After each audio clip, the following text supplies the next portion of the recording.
Welcome to the Socialette podcast, where we empower you with the marketing know-how you need to create the business of your dreams. I'm your host, Steph Taylor, and I'm a marketing nerd, Shiraz lover, and passport stamp collector. Join me as I dive into all things small business marketing and deliver them to you in bite-sized, fluff-free lessons every Monday, Wednesday, and Friday. Let's get learning.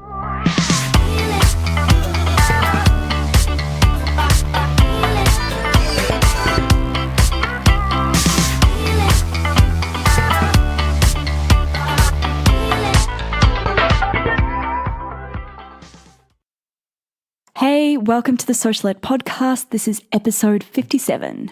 I know I promised you that this episode was going to be about business books, but I had a little bit of a technical issue.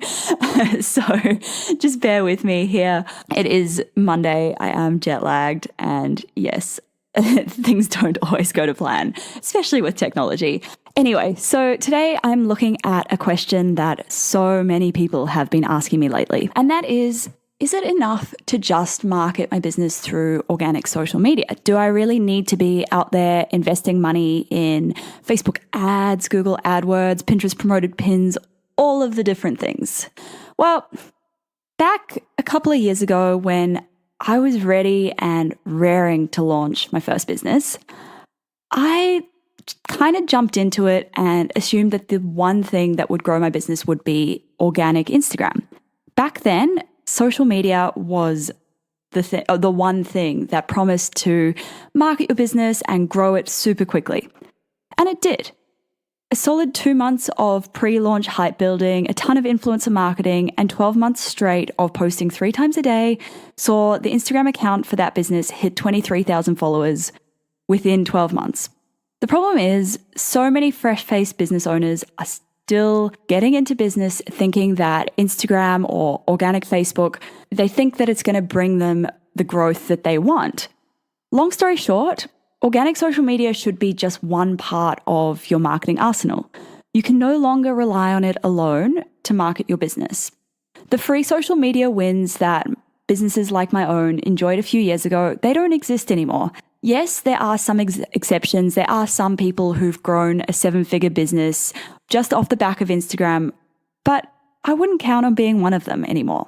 It's far harder to reach your target audience than it used to be. Building a large, engaged following is a long slog. And if you're relying on organic social media alone, and when I say alone, I mean without using any Facebook ads, any Google AdWords, any influencer marketing, anything other than just simply posting on social media and following a social media strategy by itself, it's going to be a lot slower than if you're actually investing some money in some other marketing channels. And then, of course, there's also the fact that you don't own your social media platform. Instagram or Facebook or YouTube or whoever it is, they own it. Without notice, they can flip the algorithm on its head, or worse, they can shut down completely or delete your account. If Instagram shut down today, how would you communicate with your audience? Your organic social media platforms are mainly a top or mid-funnel activity. So that means they're a great way to get your brand in front of new people and to nurture the tiny portion of your audience who actually do see your posts these days. So you really need to get your audience off social media and into your email list. If you don't already have an email list, you need to set one up like yesterday. Email marketing is a huge part of your marketing strategy. It's free for the most part, and when you do it correctly, it can transform your warm audience into paying customers and ultimately brand advocates. Influencer marketing is another tactic outside of paid ads that can speed up your business growth, and it can grow your social media audience as well when it's done strategically. Again, this is a top of funnel activity. It's about getting your brand in front of new audiences and building brand awareness, but it's not always going to end in sales straight away. You need to actually nurture those people, and that's where email marketing comes into play. You also need to be prepared to pay for influencers who are truly influential. Yes, you can get away with sending products to some smaller influencers, but just remember, just because they have a large following, or just because they have a following even in the single digit thousands, so under 10,000, doesn't mean they're truly influential. Honestly, there are so many other ways to reach your audience outside of organic social media. I would be here all day if I were to list them all. Paid social media advertising is a great place to start. And if you go back to last month's episodes, you'll see that I did a lot on Facebook ads, and it's really just a taster, and I encourage you to dive in and get started. Facebook ads aren't the only one. There's also Google AdWords, LinkedIn ads, Pinterest promoted pins. There are so many out there. Chances are that you'll find your audience on at least one of these platforms. Yes, paid ads cost real cash money, unlike organic social media, but their targeting is so powerful. You can actually fill your email list with the right people who are your ideal customer. You can even use paid ads to retarget people on your email list or people who have visited your website and not purchased from you. Does this mean you should abandon organic social media marketing altogether? No way. It's still such a valuable piece of your marketing funnel. It just shouldn't be your entire funnel. Remember, it takes far more than one touch point to convert a customer.